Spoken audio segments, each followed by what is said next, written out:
네, 2.27 전당대회를 앞둔 자유한국당에서 박근혜 전 대통령이 표심을 가를 주요 변수로 부상하고 있습니다. 그런가 하면 또 한쪽에서는 전당대회를 미루는 방안을 검토하고 있죠. 2차 북미 정상회담과 일정이 겹쳤기 때문인데 미룰지 여부를 오늘 결정한다고 합니다. 오늘 파워 인터뷰에서는 당권 도전에 나서고 있는 안상수 자유한국당 의원 만나보겠습니다. 자, 안 의원님 안녕하십니까? 네, 안녕하세요. 안상수 국회의원입니다. 네. 예. 안 의원님은 설 연휴를 어디에서 보내셨어요? 설 연휴를 우리 지역구 중구, 동구, 강화, 옹진군이죠, 인천에. 예. 그리고 아산 현충사에 가서 우리 이순신 장군님의 그 사직생 생직사를 기리는 그런 행사를 비롯해서 몇 군데의 그 취약 소외 지역을 방문을 했습니다. 예. 지역구에서 직접 만나본 설 민심 어떻게 느끼셨습니까? 지금 뭐 민심이 펄펄 끓고 있죠. 예. 우선 뭐 경제가 IMF 이전 IMF 수준보다도 더 어렵다고 그러죠. 그러니까 특히 저희들이 이제 재래시장이나 소기업, 소상공인 또 인천엔 중소기업도 많은데 지금 뭐 중소기업들 뭐 그야말로 공단이 지금 임대가 다 나와 있고, 공장이 이제 가동이 중지가 돼서 말이죠. 예, 그리고, 재래시장에 가봐도 이거 뭐 큰일 났다고, 그러는 게 이제 우리 주민들이, 최저임금이라든지 주 52간 단축 등, 지금 귀족 노조에, 이끌리는 그런 정부의 노동정책으로 인해서 사업하는 사람들, 장사하는 사람들은 할 수가 없습니다. 결과적으로는 근로자들이 이제 피해를 보는 것이죠. 일자리가 없어지기 때문에. 네. 그래서 아주 많은 어려움 속에 있는 것을 하소연하고 이 정부 언제 끝내느냐까지 물어보는 사람도 많더라고요. 그래요. 예. 그 인천의 경우는 이번에 예비 타당성 면제 대상 예타 면제 사업에서 GTX-B가 탈락이 돼서 지역민들의 실망감이 크지 않았을까 싶은데 이에 대한 분위기는 어떻습니까?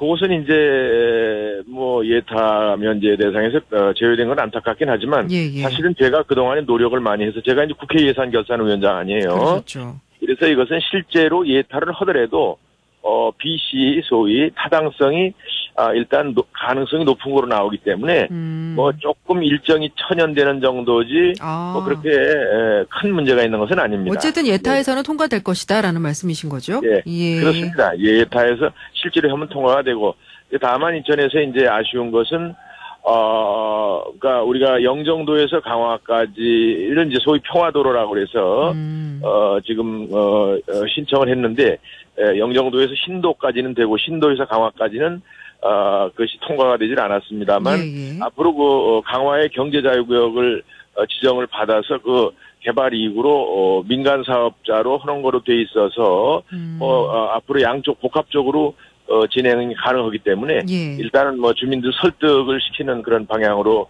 노력을 했습니다. 알겠습니다. 그런데요, 지금 경기 인천에서 문재인 대통령에 대한 국정 지지율이 50%를 넘어섰는데 이건 좀 어떻게 분석을 하고 계세요? 뭐 이제 오차가 있죠. 이제 거품이고 냉정하게 보면 한 30% 정도 아주 그야말로 친북 좌파들 지지하는 그 세력 이외에는 지금은 이제 없을 겁니다. 그 당대표 출마 선언하시면서 일종의 퍼포먼스를 하셨더라고요. 좌파 정권, 기파 정치, 대권주자 비켜라고 쓰인 송판 3장을 격파하는 모습을 보여주셨는데 그런 뜻에서 출마의 변 한 말씀 해주신다면은요. 지금 국민들이 그 고통이 이루 말할 수 없습니다. 또 지금 뭐 평화로 가는 남북 관계도 좋습니다만 이것이 안보에는 또 문제가 없는지를 걱정도 많이 합니다. 이런 것에 대해서 적절한 견제와 균형을 갖추기 위해서 또 일부 정책은 중지하고 새로운 경제 정책을 하기 위해서 내년에 이제 총선 선거가 대단히 중요합니다. 이러한 선거에는 저희들 같이 당도 잘 알고 선거도 많이 치러본 사람들이 당 대표가 돼서 공천을 투명하고 소위 국민들을 감동시키는 공천을 한 다음에 아주 열심히 해서 이 문재인 정권의 중간 심판으로 전선이 형성되면 우리가 이길 수 있기 때문에 더 이상 우리가 다른 문제로 초점을 흐릴 필요가 없다. 따라서 저희들과 같은 저는 이제 당을 23년 동안 지키기도 했습니다만 요 최근에 전국위원회 의장으로 임명진 비대위, 김병준 비대위를 2번이나 예. 이렇게 결성을 하고 또 마무리 성공시키는 그런 역할을 해서 이번 예. 전당대회도 가능하게 했습니다만 예. 저희들 같은 사람이 더 적절하다 이렇게 생각을 하고 호소하고 있습니다. 예. 근데 스스로 생각하시는 당선 가능성을 10%라고 보셨는데 지금도 그 생각이 여전하세요? 그것은 이제 자꾸 올라가죠, 가능성이. 제가 그 얘기는 어디까지 올라갔습니까? 일주일 전쯤에 예. 부산에 동행 취재한 기자한테 이제 그때만 하더라도 제가 이제 언론에 또 부각도 안 되고 그래서 이제 시작이다. 예. 그러나 나는 선거를 9전 5승 4패 선거의 달인이다. 따라서 지금의 가능성은 많지 않지만 이제 반드시 내가 나중에 뒤집을 거다 이렇게 했는데 네. 전제만 이제 언론에 보도가 됐죠. 예. 지금 이제 여러 가지 이제 가능성을 높여가고 있습니다. 잘 지켜봐 주시죠. 예. 혹시 후보 단일화가 이제 이루어지게 되면 그 대열에 동참하실 생각도 갖고 계신가요? 일단 저희들이 대개 현재 국회의원들이고 당에서 어느 정도 경륜이 있는 사람들이 그런 이제 공감을 하고 있는 부분이 있습니다만 네네. 그것은 이제 전당대회 일정 연기 등 여러 가지 상황을 보고 우리가 과연 어떤 것이 우리 당과 국가를 위해서 좋은 일이냐를 고민해 가면서 결정해 나가겠습니다. 예. 자, 안 의원님만의 경쟁력 무엇이라고 보세요? 역시 당을 잘 아는 것이죠. 네네. 저는 23년간 당에도 있었지만 지난번에도 이제 말씀드린 대로 박근혜 대통령 탄핵 이후에 새누리당에서 자유한국당으로 오고 지금 요번에 전당대회까지 전국위원회 의장으로서 네. 당을 화합하고 통합시키는데 그야말로 당이 국민들한테 외면받고 정말 누구도 지금 대권 후보로 나왔다는 사람들 중에서도 그 어려울 때는 정말 눈길 하나 주지 않았던 그런 당을 지금까지 부둥켜 안고 우리 당원들과 함께 얼마 남지 않은 당원 국회의원들과 함께 부둥켜 안고 예. 지금까지 왔다 하는 것이 저로서는 새로이 우리 당원들이나 국민들한테 말씀드릴 수 있는 내용이죠. 예. 어제 이제 오세훈 전 서울시장이 당권 도전을 선언하면서 국민적 심판이었던 박근혜 전 대통령 탄핵을 더는 부정하지 말자. 정치인 박근혜를 넘어서야 한다라는 말을 했습니다. 어떻게 들으셨어요? 이제 대통령 탄핵은 우리들 입장에서는 사실 너무 억울한 거죠. 많은 가짜 뉴스가 양산되는 가운데 어떻게 보면 정부 여당 측에서 적절히 대응을 하지 않음으로 해서 조그마한 촛불 시위가 이제 폭동 수준으로 갈 만한 상황에 대해서 이게 정말 이 헌정 질서가 유지가 가능하냐는 고민을 할 때 일단 국회에서도 통과가 되고 또 헌재에서도 예. 통과가 된 것이기 때문에 그런 팩트에 대해서는 우리가 부정을 한다는 것은 적절치 않고 다만 억울한 것은 사실이니까 이것을 풀어드리고 명예 회복을 해야 되는데 예. 그것이 바로 내년 총선거에 이기고 우리가 정권을 찾아옴으로 해서 그 부분에 대한 정당성도 우리가 찾을 수 있고 말하자면 명예 회복이라든지 좀 잘못되고 억울한 부분에 대해서 예. 그리고 국정을 바로 잡을 수 있다라고 보는 것이 더 적절할 것 같습니다. 오세훈 시장은 박 전 대통령과 결별론을 내세우는 반면에 홍준표 전 대표는 탄핵도 국민의 뜻이고 용서도 국민의 뜻이다라면서 박 전 대통령 석방론을 내세우고 있는데요. 그럼 여기에 동의를 하십니까? 물론이죠. 우리 자유한국당은 박근혜 대통령을 다 안고 모시고 같이 가면서 통합 화합을 해야 됩니다. 그래서 그것은 당연히 앞으로 그렇게 가야 될 일인데 석방이라는 것은 너무나 당연한 것이 지금 대통령 2분이나 구속시켜놓고 또 대법원장까지 저렇게 놓고는 있습니다만 과거에도 대통령 사형 선고 받은 대통령도 1년 정도면 사면 내지 석방을 했어요. 예. 지금 이제 문재인 대통령이 저렇게 하다가는 앞으로 아마도 문재인 대통령 끝나고 나면 더 많은 사람들이 더 많이 구속되고 이런 보복의 역사가 계속될 것이기 때문에 문 대통령이 이 시점에서 이제 내놓고 사면도 하고 대통합을 통해서 국민들이 지금 어려움을 같이 함께 올 수 있는 그런 대통령이 됐으면 합니다. 그런데요, 또 일각에서는 이 TK 표심을 잡기 위해서 내부 표 단속을 위해서 아직 재판도 끝나지 않은 박근혜 전 대통령 사면, 석방을 이야기하는 거는 적절하지 않다, 시기상조다, 이런 얘기도 하지 않습니까? 뭐 가석방이라는 건 얼마든지 있을 수 있고요. 그것은 우리가 그렇게 뭐 이 미세한 부분까지를 따지는 게 아니라 역시 크게 쾌도난마하는 것으로 크게 역사적으로 결단을 내려라 하는 것이죠. 그래서 우리가 앞으로 나아갈 길, 과거에 등소평이 모태똥을 평가하라고 그럴 때 공칠 과삼이라 했죠. 모태똥이 얼마나 나쁜 사람입니까? 3천만 이상이나 아사하고 문화혁명을 통해서 역사를 되보시겠지만 그래도 중국을 건국한 공을 평가해서 공칠 과삼이라 했고, 그러한 정신이 결국 중국을 다시 G2의 국가로 올리게 한 겁니다. 결국 그런 정신이 우리 역사에도 이제 다시 나타나고, 만델라의 용서 정신과 또 화합 정신이 바로 우리나라에도 적용이 될 수 있게 그렇게 집권층이 노력을 하고 우리도 같이 노력을 해야 된다, 이렇게 생각을 하는 것입니다. 예. TK 지역은 한국당 책임당원 33만 가운데 10만이 이제 대구 경북이 차지하고 부산, 울산, 경남도 7만이 있는 지역인데, 안 의원께서는 영남 표심 어떻게 잡으실 겁니까? 제가 지금도 대구를 마침 가는 중입니다. 이제 고속도로 선상에서 전화 받고 있습니다만, 그러셔요. 지난번에도 갔었고, 그래서 역시 성의껏 하면 되는데, 역시 이제 대구가 보수의 심장이라고 하고 성지라고도 하는데, 그동안에 이제 자존심이 많이 상했죠. 박근혜 대통령 구속되고 또 정권이 정말 아주 정말 급격하게 쇠락해짐으로 해서 자존심이 상했을 텐데, 역시 이제 앞으로 우리 정권을 잡으려고 그러면 혹은 다수당이 되려고 그러면 수도권과 손을 잡아야 된다. 저는 이제 태안 출생이죠. 충남 태안인데, 태안 출생으로 충청도와 인천으로서 인천시장도 하고 그랬으니까 수도권 전체를 대변할 수 있는 그런 정치인이니까 우리 수도권 충청도와 함께 영남이 해야 일당이 되는 거다. 혹은 정권을 잡는 거다. 이렇게 하면은 아마도 표심이 잘 움직여질 것으로 그렇게 믿고 있고, 부울경은 이미 저번에 한 두어 번 또 갔다 왔습니다. 그러셨군요. 네네. 그동안 이제 황교안, 오세훈, 홍준표 후보를 향해서 백의종군해야 된다라고 말씀해 오셨는데, 그렇게 말씀하신 이유가 있습니까? 그렇습니다. 당을 이미 말씀드린 대로 저희들이 정말 어렵게 여기까지 왔습니다. 그리고 이제 내년 선거에 총선에 이기는 것이 중요하지, 누가 지금 대통령 후보 될 만한 사람들이 나서서 당을 꼭 이끌어내갈 이유가 없다. 그런 반면에 사실은 제가 무슨 비판을 위한 비판이 아니라 팩트만 얘기하자면, 황통리는 우리가 정말 지난번 지자체 선거에서 얼마나 어려웠습니까?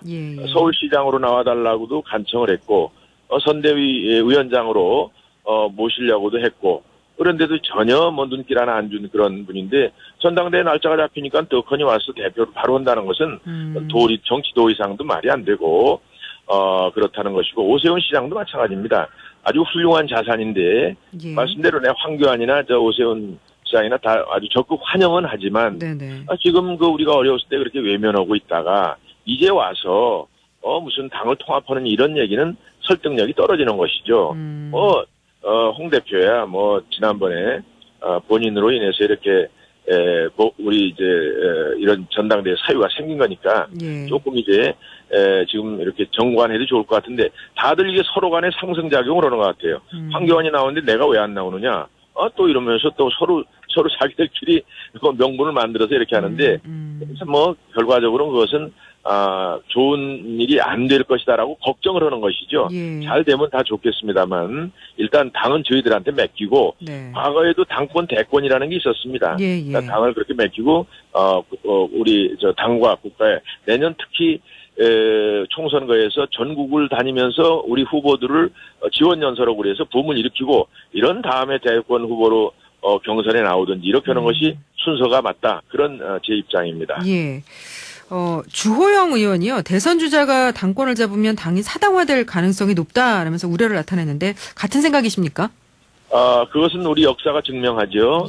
여러 차례 그것은 지금까지 대통령이 된 사람 또 될 뻔한 사람들이 당을 운영해왔던 것이 그렇게 됐고 또 본인이 설령 약간 평균적인 생각을 균형적인 생각을 갖고 있다 하더라도 대개 그 주변에 모사꾼들 측근들이라는 사람들이 이제 장난을 치죠. 자기들도 공천도 받아야 되고 여러 가지 이런 당을 장악해서 갖는 이권들이 있기 때문에 예. 그런 것이 소위 이제 대권 후보가 되면 앞으로 3년이나 남은 3년도 더 남았죠. 이런 대통령 후보랍시고 세워놓고 이제 농단을 할 그런 여지가 있다는 그런 분석이죠. 아, 예. 네, 의원님 말씀하신 것처럼 차기 당대표는 내년 총선을 잘 치러내야 하는 책무가 주어지게 됩니다. 만약에 당권을 잡으신다면 총선 준비는 어떻게 이끌어 가실 계획이세요? 알파와 오메가가 공천을 잘하는 것이죠. 저는 이미 대통령으로의 꿈을 접은 사람입니다. 따라서 아주 공평무사하게 치르는데 특히 국민과 우리 당원들의 뜻에 따르는 공천을 하는 것이죠. 첫째는 그리고 두 번째는 이제 그 지역구는 그렇게 하되 말하자면 당선이 최고의 가치입니다. 당선이 안 될 바에는 아무리 모양이 좋아도 소용이 없다는 것이죠. 예. 그래서 그것은 이제 국민들의 뜻에 따라서 공천을 하면 당선 가능이 제일 높다 이렇게 보는 것이고 두 번째는 그러면은 이제 소위 기득권을 가진 사람들한테 유리하지 않느냐 이런 비판이 있을 수 있어서 예. 이 부분을 비례대표를 통해서 보전하겠다. 그래서 비례대표를 가능하면 젊은 분들로 허되 남녀는 비율이 정해져 있으니까 법적으로 각 분야의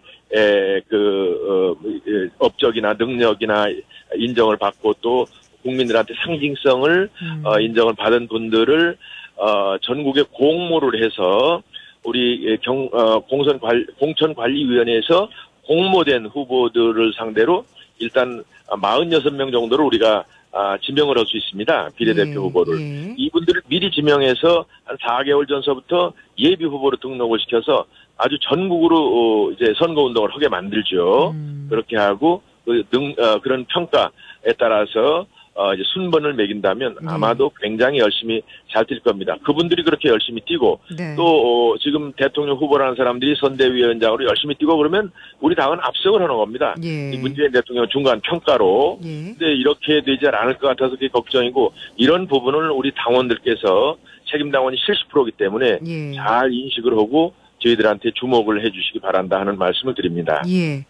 그런데 아까도 잠깐 언급을 하셨습니다만 지금 전대 날짜가 2차 북미 정상회담하고 겹쳤잖아요. 근데 네네. 같은 나라게 되면 아무래도 전대 흥행에 차질이 빚어질 수밖에 없겠죠? 그것은 차질 정도만의 문제가 아니고요. 지금 한반도 대한민국의 운명이 어떻게 갈지 모르는 그런 전야. 정말 온 국민들이 지금 가슴을 졸이고 있고 세계의 시선이 거기 있는데 우리가 떡하니 어디 실내에 가가지고 우리끼리 무슨 축제를 합시고 전당대회를 한다는 게 이게 국민의 눈에 어떻게 보이겠습니까? 네네. 역사적으로 어떻게 평가가 되겠습니까? 그야말로 무슨 컨벤션 이벤트 이런 것들은 너무 사치스러운 얘기고요.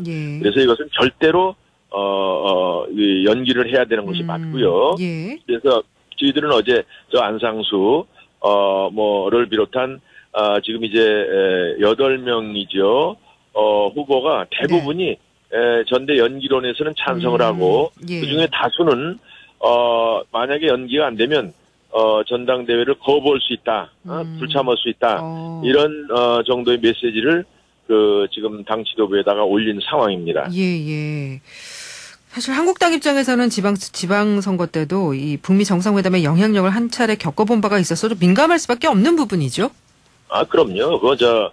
사실 그것도 문재인 정권에서 아주 나쁜 짓을 하는 거죠. 자기들이 결정한 거 아니라고 눈 가리고 앙오고 국민을 속이는 것이죠.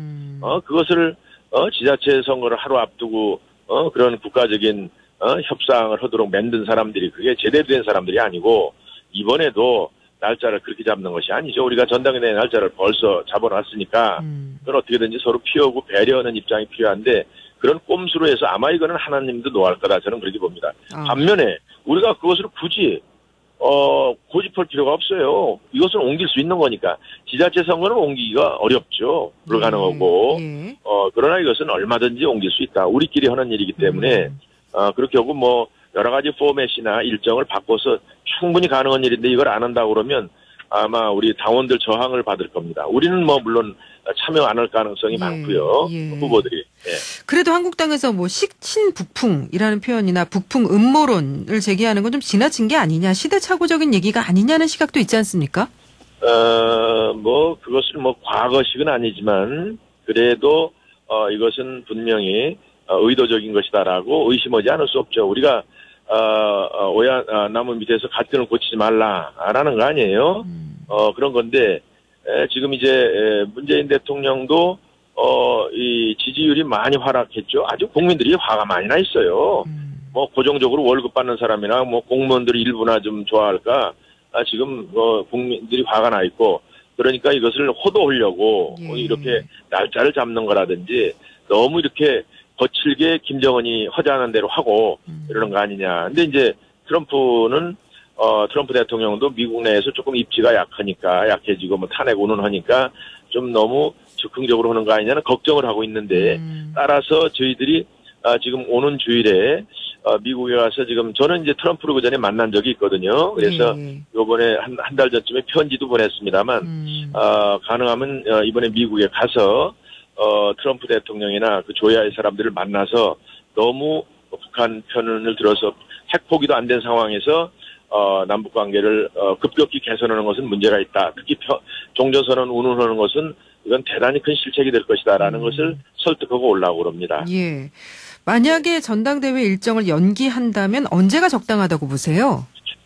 우리는 이제 2주 이상은 연기해야 된다라고 주문을 했는데, 왜냐하면 이제 북미 관계가 이제 어느 정도 상황이 정돈이 되고 우리가 우리나라 입장에서 입장이 정리가 되는 상황에서 하자는 건데 지금 킨텍스 같은 데 사정을 알아보니까 뭐 25, 26, 27 뭐 이런 때가 이제 비어 있다고 그래요. 그러니까 장소 문제나 이런 그런 건 아주 그냥 사소한 문제고 따라서 이것은 우리 사무국에서 고민을 해가지고 맞춰야 된다 이렇게 생각을 하면서 일단 2주 이상으로 우리들은 주장을 해놨습니다. 근데 김정은 위원장이 이번에 이제 북미 정상회담이 잘 되고 나면 또 방남할 가능성이 있지 않습니까? 그 일정하고도 또 겹치면 어떻게 합니까?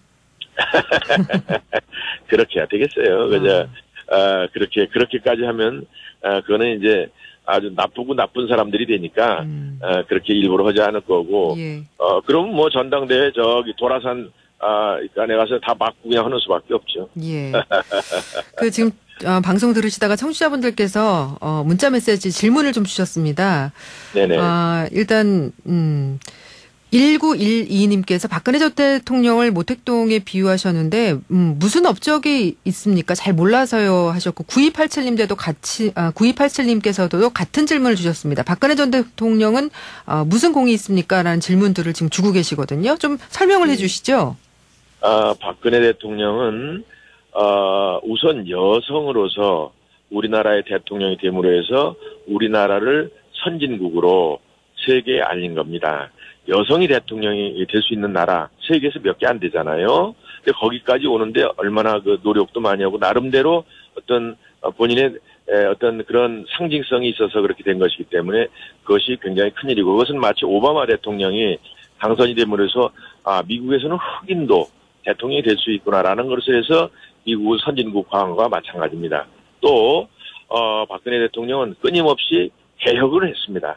본인의 이해관계 없이 공공부문 개혁, 금융부문 개혁 이런 노력을 많이 했는데 그것이 지속적으로 가야 되는데 오히려 지금 문재 정부에서 거꾸로 가고 있어서 나중에 큰 재앙이 될 수 있는 것을 떠안고 가는 것입니다. 또 우리 시장 경제와 민주주의를 위해서 규제 개혁이나 이런 노력을 많이 했고요. 그런 가운데 사실 일부 무슨 3인방인지 최순실인지 이런 사람들 때문에 농단이 된 부분이 좀 아쉽긴 합니다만은 물론 제가 다 잘했다는 것이 아니죠. 그러니까 다 07과사입니다. 지금 우리가 3만 불 소득까지 오는데 대통령들이 다 07과삼으로 평가가 될 수 있습니다. 그런데 우리는 지난 대통령에 대해서 다 그냥 무시하고 폄하하고 이렇게 합니다. 그것은 바로 지금 문재인 대통령도 바로 감옥 문 앞에 있다는 걸 의미하는 겁니다. 조금도 다르지 않습니다. 더 하려면 더 했지. 그래서 이것은 우리가 평가할 건 평가하고 비판할 건 비판하고 이래야 된다는 취지로 얘기한 겁니다. 알겠습니다. 여기까지 말씀 듣겠습니다. 고맙습니다. 네, 감사합니다. 지금까지 자유한국당 안상수 의원이었습니다.